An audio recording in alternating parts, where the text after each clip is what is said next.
Module 10 skills test about luminosity, temperature, and size. And the first question, you're going to be dealing with temperature and size, but you'll be dealing with cooking spaghetti, which may seem like unrelated to astronomy, but there is a purpose for this. So notice that the temperature is indicated by the colors. So the darker the color of your stovetop, the cooler the temperature, and the lighter the color, the hotter. And notice that also then the sizes of each of the burners is indicated.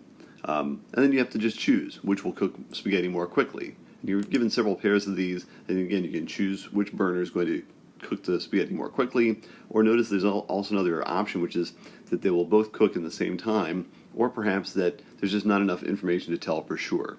So that's how you do question number 1. Question number 2 then is a little debate between students about question number 1. So again, you choose which student you agree with, or if you think that both are correct, or if you think that neither one is correct.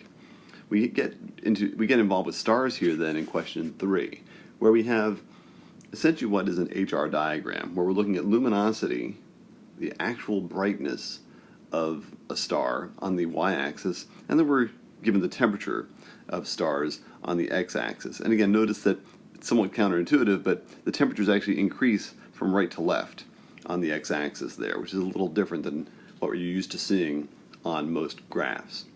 Notice that you're supposed to, in question number 3, you're supposed to rank the stars according to their temperature, starting from coolest and going to highest. So you're given drop-down boxes which show the various star names, U through Y. Then you have to choose less than or equal to. Okay. So you rank those according to temperature in question number 3.